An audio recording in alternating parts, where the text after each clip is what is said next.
मुंबई कभी पूरी तरह सोती नहीं, लेकिन उस रात जैसे शहर भी मुझे जाते हुए देखकर चुप हो गया था। रात के 12 बज रहे थे। ईस्टर्न एक्सप्रेस हाईवे पीछे छूट चुका था। कार की हेडलाइट अंधेरे को चीरती हुई आगे बढ़ रही थी। मैं अमित देशमुख आईटी कंपनी में काम करता हूँ और आज किसी भी हालत में मुझे सुबह 6 बजे से पहले सोलापुर पहुंचना था। कार में मैं अकेला था। रेडियो चल रहा था, पर सिग्नल बार बार टूट रहा था। कभी गाना, कभी सिर्फ श्श। मैंने रेडियो बंद कर दिया। खामोशी, सिर्फ इंजन की आवाज और बाहर से आती हवा की सिसकारी। मुंबई से निकलते वक्त सड़कें जानी पहचानी थी, लेकिन डेढ़ डेढ़ घंटे बाद कुछ बदल गया। सड़क ज्यादा संकरी लगने लगी। स्ट्रीट लाइट कम हो गई। मोबाइल नेटवर्क एक बार चला गया। मैंने फोन देखा, नो सर्वर। कोई बात नहीं, मैंने खुद से कहा, जीपीएस तो है। लेकिन तभी जीपीएस ने अजीब आवाज में कहा, 500 मीटर बाद बाहें मुड़िए। मैं चौंक गया। आवाज थोड़ी भारी थी, जैसे किसी ने उसे धीमा कर दिया हो। मैंने स्क्रीन देखी। ब्लू लाइन अचानक टूटी हुई दिख रही थी। सड़के बाएं तरफ एक पुराना सा रास्ता, जहाँ न स्ट्रीट लाइट थी न कोई बोर्ड, सिर्फ एक जंग लगा लाइन। सोलापुर 148 किलोमीटर। मेरे माथे पर पसीना आ गया। मैं रोज गूगल मैप पर मैं रोज गूगल मैप इस्तेमाल करता हूँ।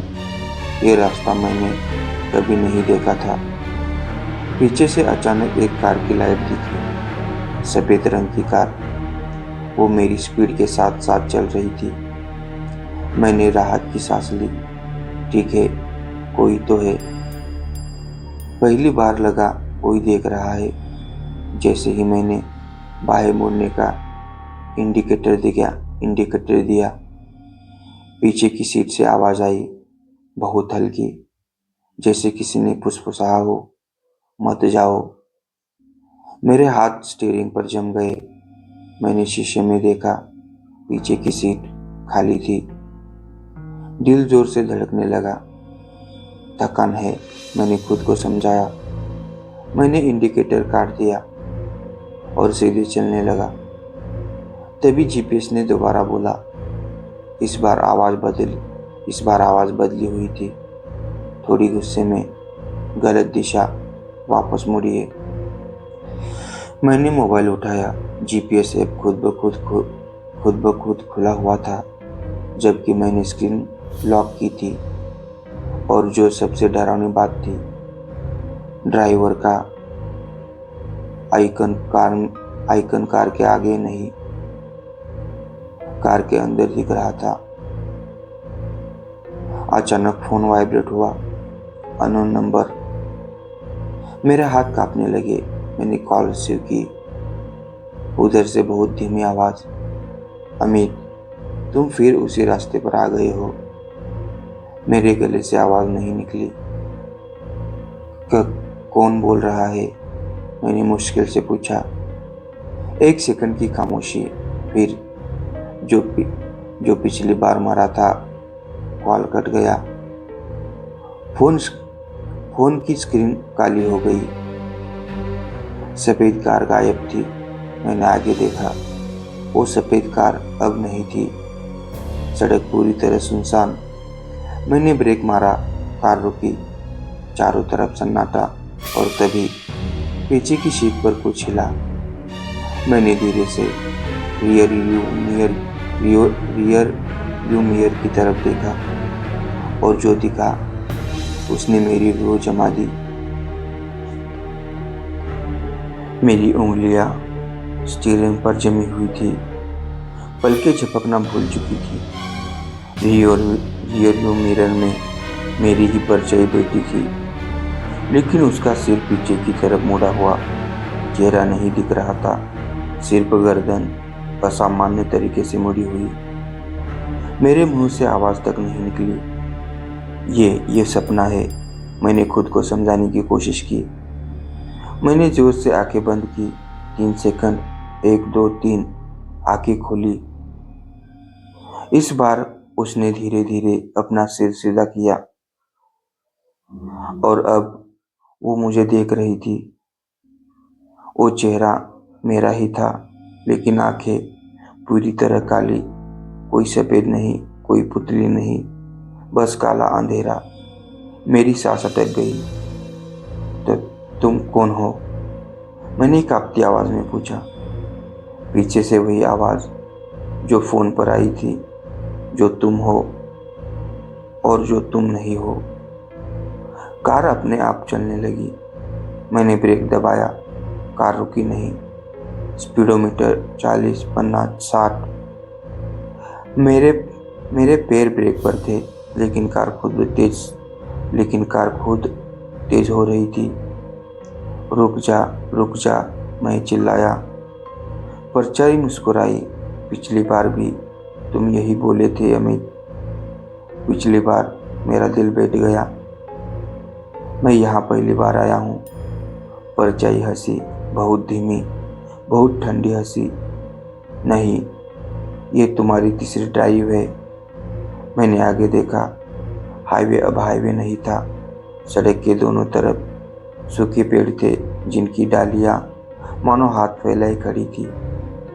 आसमान में चांद नहीं था, तारे नहीं थे, सिर्फ गाढ़ा काला अंधेरा। जीपीएस स्क्रीन फिर भी चमकी। Solapur distance 66 kilometre. मैंने चिल्लाकर कहा। अभी तो 148 किलोमीटर था।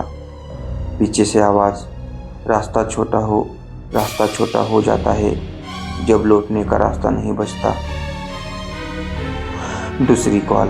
फोन फिर वाइब्रेट हुआ। इस बार स्क्रीन पर लिखा था, अमित सेवेड कॉन्टैक्ट। मेरे ही नाम से कॉल। मेरे हाथ कांप रहे थे। मैंने कॉल उठाया। उधर से मेरी ही आवाज, अमित, कार मत रोकना, ये मजाक बंद करो। मैं चीखा। मत रोको, आवाज ने दोहराया, क्योंकि पिछली बार तुम रुके थे। एक पल की चुप्पी, फिर और तभी मरे थे। कॉल कट गया। अचानक मेरे दिमाग में तस्वीरें चमकने लगी। रात, बारिश, तेज रफ्तार, एक ट्रक गलत साइड से आता हुआ, ब्रेक, चीख और जोरदार टक्कर। मेरे हाथ अपने आप कांपने लगे। नहीं, मैं बुदबुदाया, ये यादें मेरी नहीं है। पीछे की सीट से परछाई झुकी। अब उसका चेहरा मेरे कंधे के पास था। ये तुम्हारी ही मौत है अमित। मेरी आंखें से आंसू निकल गए। अगर मैं मर चुका हूँ, मैंने पूछा, तो मैं गाड़ी चला कैसे रहा हूँ? परछाई ने धीरे से कहा, क्योंकि तुम अभी मंजिल तक नहीं पहुँचे। कौन सी मंजिल? मैंने पूछा। उसकी उंगली आगे की तरफ उठी। मैंने देखा, सड़क के बीचों बीच एक पुराना टूटा हुआ बोर्ड, वेलकम टू सोलापुर। लेकिन उसके नीचे लाल रंग से लिखा था, रिटर्न नॉट अलाउड। मेरे पूरे शरीर में सिरन दौड़ गई। सफ़ेद कार फिर दिखी। अचानक सामने से वही सफ़ेद कार आती दिखी, बिल्कुल बिना आवाज़ के, जैसे तैर रही हो। वो मेरे सामने आकर रुकी। उसकी ड्राइवर सीट पर कोई बैठा नहीं था, लेकिन पीछे की सीट पर मैं बैठा था। खून से लथपथ, आंखें खुली हुई, मरी हुई आंखें। परछाई का आखिरी वाक्य। पीछे बैठी परछाई बोली, अब समझे, तुम सोलापुर नहीं जा रहे अमित। उसकी आवाज़ कान के पास थी। तुम वहां से लौट रहे हो जहां से कोई वापस नहीं आता। कार अपने आप धीरे धीरे आगे बढ़ने लगी और सफ़ेद कार मुझ में समाने लगी। कार रुक चुकी थी। मीटर पर 0 किलोमीटर दिखा रहा था, लेकिन बाहर ना सोलापुर था ना कोई शहर, सिर्फ एक लंबी सुनसान सड़क और उसके किनारे पीली रोशनी में नहाया हुआ एक पुराना ढाबा। ढाबे का बोर्ड आधा टूटा हुआ था। उस पर लिखा था श्री साई ढाबा, लेकिन ढाबा शब्द किसी किसी ने खरोच कर मिटा दिया था। मेरी सांसें तेज थी। पीछे की सीट अब खाली थी, पर मुझे पता था वो गया नहीं है। मैं कार से बाहर निकला। जैसे ही पैर जमीन पर रखा, सर्दी की लहर सीधे हड्डियों तक उतर गई। ढाबे के अंदर एक पुरानी दीवार घड़ी टंगी थी। समय दिखा रही थी 2:12, लेकिन उसकी सुइयां हिल नहीं रही थी। मैंने मोबाइल देखा, battery 100% time 2:12। Network no server. मेरे गले में सूखापन आ गया। अंदर एक आदमी बैठा था। सफेद कुर्ता, चेहरा झुर्रियों से भरा, आंखें बहुत ज्यादा जागी हुई। उसने मेरी तरफ देखा और बिना कुछ पूछे बोला, काफी देर लगा दी इस बार मैंने हकलाते हुए कहा। वो मुस्कुराया, हर बार तुम यही कहते हो। मेरे पैरों के नीचे से जमीन खिसक गई। मैं पहली बार आया हूँ।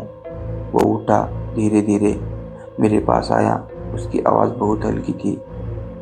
जो यहाँ पहली बार आता है वही सबसे ज़्यादा झूठ बोलता है। उसने मेरे सामने चाय का कप रखा।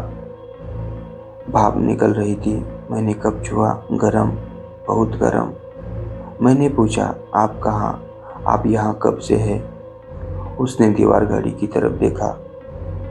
जब से ये घड़ी चलना बंद हुई। कब? वो मेरी आंखों में देखता रहा। जब तुम मरे थे। मेरे हाथ से कब गिर गया। चाय जमीन पर गिरी, लेकिन जमीन गीली नहीं हुई। मैंने चारों तरफ देखा। ढाबे की दीवारों पर लाल रंग से नाम लिखे थे, सैकड़ों नाम। हर नाम के आगे एक तारीख और एक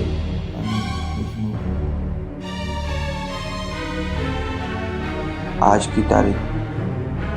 मेरे पैरों ने साथ छोड़ दिया। सच का एक हिस्सा, ढाबे वाला बोला। मुंबई से सोलापुर का ये रास्ता 2 तरह के लोगों के लिए है। कौन से? मैंने पूछा। उसकी आवाज़ भारी हो गई। जो घर लौट रहे हैं और जो मौत को स्वीकार नहीं कर पाए। मैं किस में आता हूँ? मेरी आवाज़ काँप रही थी। वो बोला, तुम तीसरे हो। मेरे सीने में दर्द उठा। तीसरा? जो हर बार वही गलती दोहराते हैं। अचानक बाहर से ब्रेक की आवाज़ आई, चीखती हुई। मैंने पलटकर देखा। ढाबे के बाहर मेरी कार खड़ी थी, लेकिन ड्राइवर सीट पर कोई और अमित बैठा था।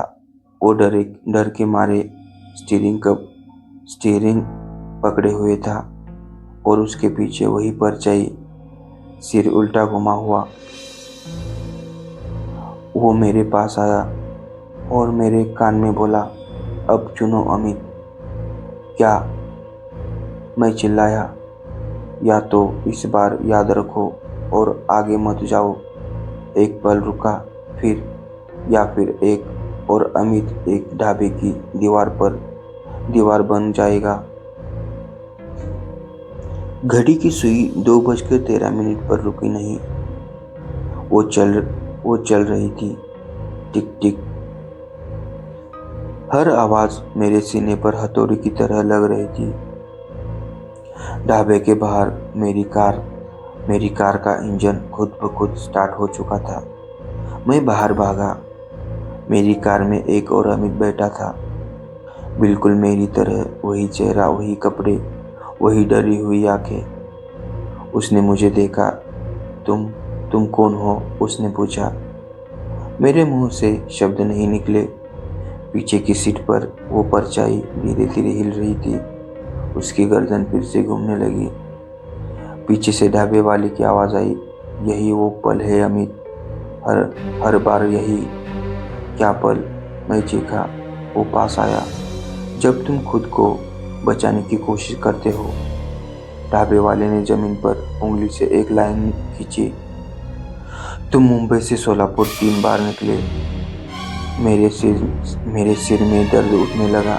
पहली बार नींद में ड्राइव करते हुए मेरी आंखों के सामने तस्वीर उभरी। थकी हुई आंखें, काफी खुली खिड़की।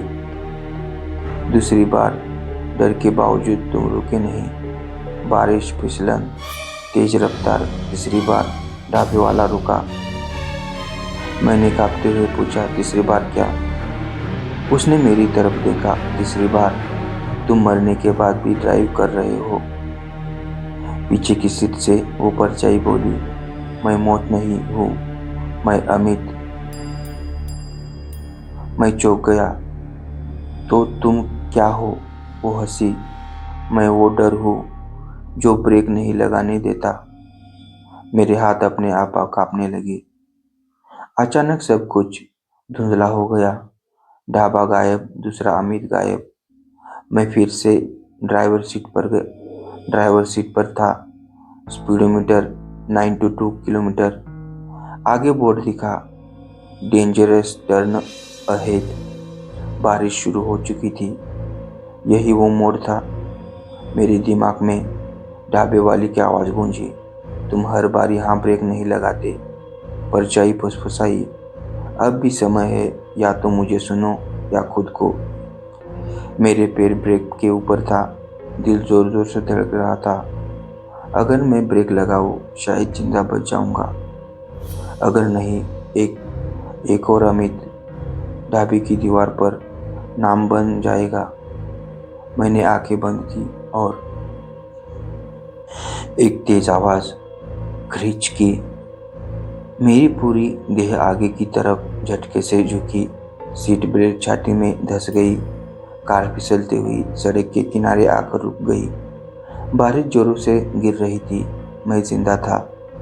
मेरे हाथ कांप रहे थे। मैंने शीशे के बाहर देखा। वो खतरनाक मोड़ सिर्फ 2 मीटर दूर था। अगर 1 सेकंड भी देर हो जाती, मैं खाई में होता। मैंने ब्रेक लगा दिया। मैं बुदबुदाया। पीछे से धीमी तालियां बजी। पीछे की सीट पर वो बैठी थी, लेकिन इस बार उसका सिर सीधा था। चेहरा साफ दिख रहा था। वो मैं नहीं था। उसका चेहरा थका हुआ था, आंखों में गहरी उदासी। पहली बार सही समय पर उसने कहा, तो क्या मैं बच गया? मैंने पूछा। वो मुस्कुराया, नहीं अमित, तुम सिर्फ अगली अगली परत में आए हो। समय फिर टूटा। अचानक मेरी कार की सारी लाइटें एक साथ बुझ गई। अंधेरा, फिर एक झटका। जब आँख खुली, मैं फिर ढाबे के सामने खड़ा था। घड़ी में 2:12 बजे थे। सुई फिर से रुक चुकी थी। मैं चीख पड़ा, नहीं, मैंने ब्रेक लगाया था। ढाबे वाला बाहर आया। पहली बार उसकी आंखों में दया थी। ब्रेक लगाना काफी नहीं था अमित। तो क्या करना था? मेरी आवाज टूट रही थी। वो बोला, उतर जाना था। मेरे शरीर में सिहरन दौड़ गई।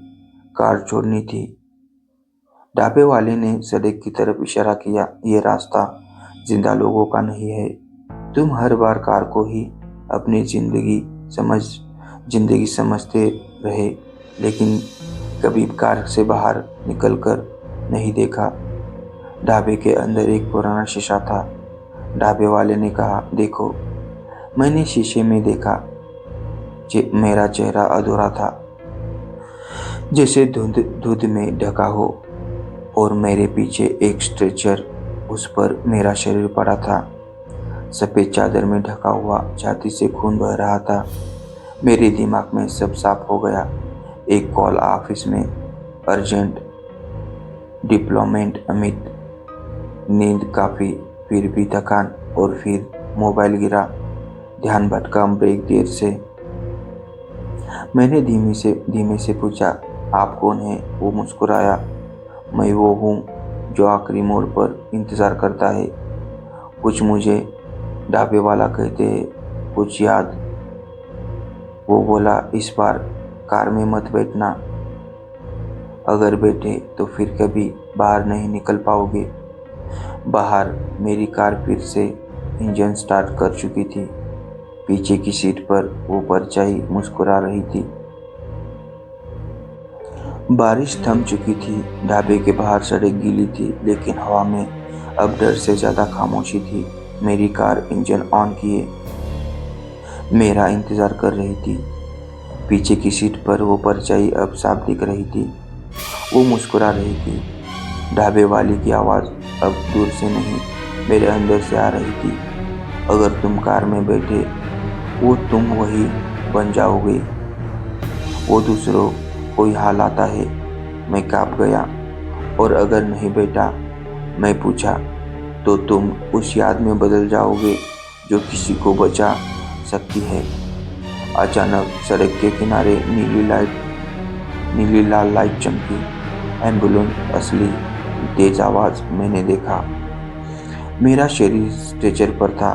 डॉक्टर चिल्ला रहे थे, पल्स बहुत वो पल्स बहुत वीक है, डिफिब्रिलेटर रेडी। मैं समझ गया। मैं पूरी तरह मरा नहीं था, मैं बीच में था। पीछे की सीट से परछाई बोली, चलो अमित, कार में बैठो। उसकी आवाज में सुकून था। ढाबे वाले की आवाज आई, मत बैठो, दर्द सह लो, पर लौट जाओ। मेरे सिर में तेज दर्द उठा। दो रास्ते, एक आसान, एक मुश्किल। मैंने गहरी सांस ली और कार से पीठ मोड़ ली। पहली बार मेरे पैर भारी नहीं लगे। परछाई चीखी, उसका चेहरा टूटने लगा। तुम वापस नहीं जा सकते, मैं चिल्लाया। मैं डर के साथ नहीं, याद के साथ जाऊंगा। ढाबा कांपने लगा। दीवार पर लिखे नाम एक एक कर मिटने लगे। घड़ी गिरकर टूट गई। 2:12। हमेशा के लिए खत्म। परछाई धुएं में बदल गई। मेरी कार अंधेरे में गायब हो गई। सुबह आँख खुली, सफेद रोशनी, हॉस्पिटल। एक नर्स बोली, यू आर लकी, एक्सीडेंट में बच गए। मैं रो पड़ा। हफ्तों बाद मैं ठीक हो गया। मैंने ड्राइविंग फिर शुरू की, लेकिन अब नींद में कभी ड्राइव नहीं, स्पीड लिमिट से ऊपर नहीं। और पुणे सोलापुर रोड पर एक ढाबा है, नाम श्री साई ढाबा। वहाँ एक घड़ी टंगी है, चलती है, और जब भी कोई थका हुआ ड्राइवर रुकता है, मैं उसे चाय पिलाता हूँ और सिर्फ इतना कहता हूँ, थोड़ी देर रुक जाओ, मंजिल भागी नहीं जा रही।